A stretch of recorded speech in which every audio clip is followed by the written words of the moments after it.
કે આપણે કોઈ પણ સંખ્યાનો આપણે વર્ગ કરવો હોય તો આપણે કઈ શોર્ટકટ રીતે એને કરી શકીએ, બરાબર છે?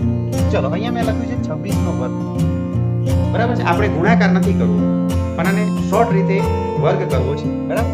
ચાલો, તો જ્યારે 26 નો વર્ગ કરવામાં આવે, બરાબર છે, જ્યારે 26 નો વર્ગ કરવામાં આવે ત્યારે શું કરવાનું? તો હું તમને 3 સ્ટેપ શીખવાડું છું, એ તમે ધ્યાનથી જોઈ લેજો. સૌ પ્રથમ આપણે અહીંયા કેટલા છે 6, અહીંયા કેટલા છે? ચલો, સૌથી પહેલું સ્ટેપ ધ્યાનમાં રાખજો. આ 6 છે ને, તો 6 નો ગુણાકાર 6 જોડે જ કરવાનો છે. આ પહેલું યાદ રાખજો, પહેલું સ્ટેપ યાદ રાખજો. 6 નો ગુણાકાર 6 જોડે કરવો. પછી બીજું સ્ટેપ 6 અને 2 નો ગુણાકાર કરવો. અને ત્રીજું સ્ટેપ 2 નો ગુણાકાર 2 સાથે કરવો. સમજી ગયા? પહેલા શું કરવાનું છે? 6 નો ગુણાકાર 6 જોડે, પછી 6 અને 2 નો ગુણાકાર, અને 2 નો ગુણાકાર 2 જોડે. સમજી ગયા? ચાલો, હવે એક સ્ટેપ બાકી છે, હું તમને ચાલુમાં જ શીખવાડીશ.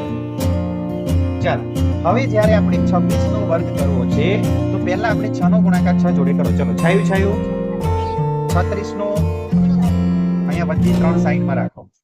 36 માં વધી 3 અને 36 નો છગડો. ચલો, હવે બીજું સ્ટેપ શું હતું?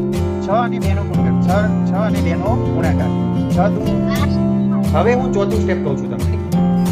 6 દુ 12. 12 ના આપણે કરવાના છે ડબલ, એટલે કે 2 ગણા. 12 ના 2 ગણા કેટલા થાય? 24 માં વધી ઉમેરો. 27 નો 7 વધી 2.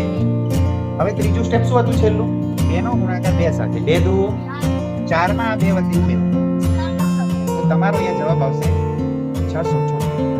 બરાબર છે? સમજી ગયા? તો ચાલો, એવી રીતે તમે આનો વર્ગ કરી બતાવો. બરાબર?